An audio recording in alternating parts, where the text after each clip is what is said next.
Is there such a thing as being too close in your relationship? We all want closeness and intimacy, but can it be too much of a good thing? Hi, I'm Terry Real, the founder of Relational Life Therapy, and I'm going to talk to you today about boundaries. Your psychological boundary is to your psyche as skin is to your body. It's where you end and the world begins. And can you be too close? Yes. And in common English, we call that being thin skinned, right? As a couples therapist, everybody thinks that I stand for intimacy, closeness, closeness, closeness. But unadulterated closeness with no distance at all is psychotic fusion. There are horror movies about that sort of thing. We all need to negotiate both closeness and distance. But in order to do that, you have to be a freestanding human being. Intimacy is the sharing of two freestanding human beings. And it can be too little sharing. You can be behind a wall and not share enough. Or it can really be, in some ways, too much sharing. You're too open, too permeable, too reactive. You don't have any protection at all. A healthy boundary is supple. You are protected and connected at the same time. If you are or you're with someone who is walled off, you're protected, but you're a fortress. You're not connected. If you are more on the boundary less, too open, too porous side, you're connected, but there's nothing between you and what's coming your way. Somebody says you're fat, you go on a diet. Somebody says you're not funny, you stop cracking jokes. Whatever they say has to be right. A good boundary is like skin, and it's a protection. Not limits between you and someone, like, I'm not going to do that. That's not a boundary, that's a limit.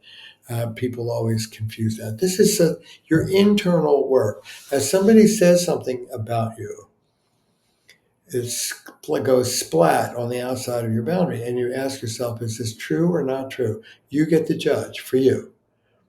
If you don't know, keep it there and get some more data. Ask a few people, but make up your mind in a day or two. Right? But for the most part, if somebody says something to you, it goes splat.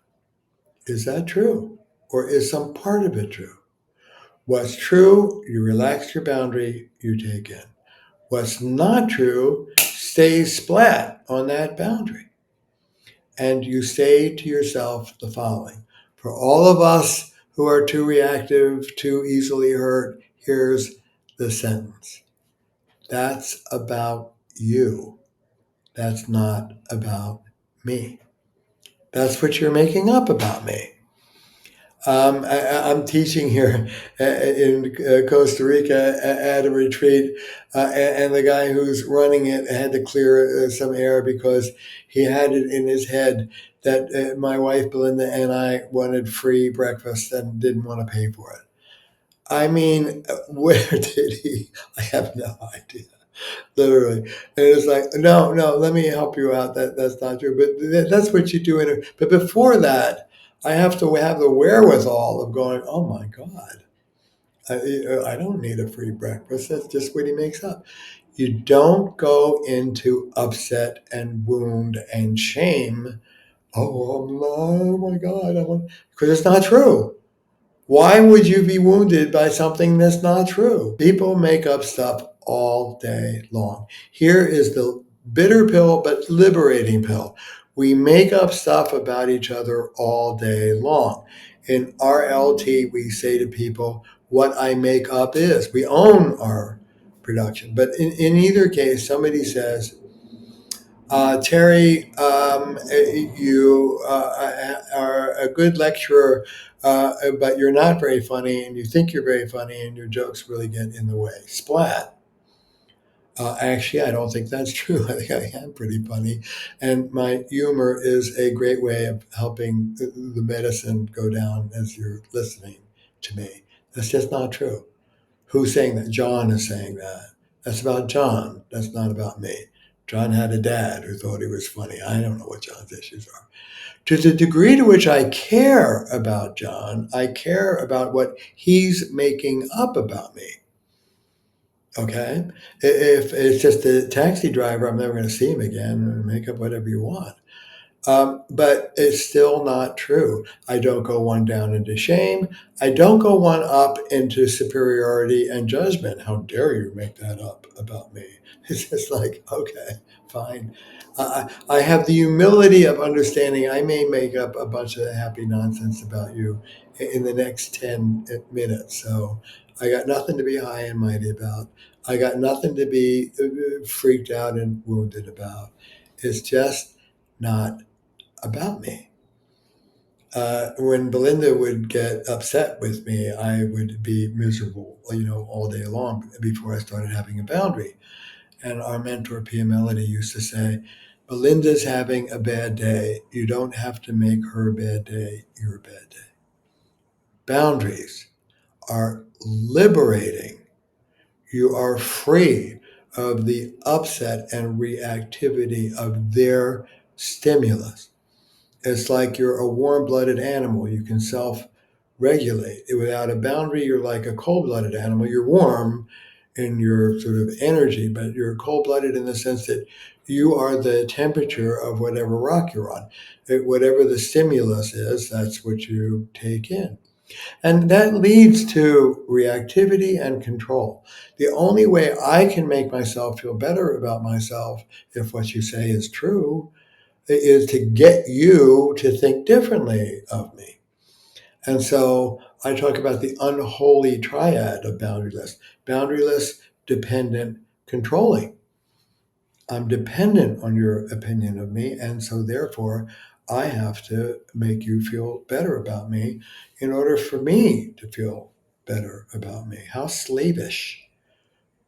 I can self-regulate. You can feel bad about me, and I can feel good about me, both at the same time. I'm concerned about your bad feelings. If there's something I can do and I care about you, I'll do what I can. But it's not my issue. It's yours. And there's a freedom. There's a freedom. I'm not a flag flapping around in your wind. I'm my own person. The T-shirt of a boundaryless person is, "I'm hurt that you would even think that of me." How many of us think that? Think what you will. I will do what I can to help you feel better. I will do what I can to clear the air, but it's your air, brother, sister, non-binary person. It's your air, not ours. We're separate human beings. A good boundary makes for a non-reactive relationship. Practice it and begin your own liberation from your automatic, overwhelming responses. Best to you. If you want more, please join me. I'm going a free 90-minute training on boundaries and relationships Monday, May 6th, 1:30 to 3 Eastern Time. Hit the link below and sign up. Hope to see you there. Enjoy.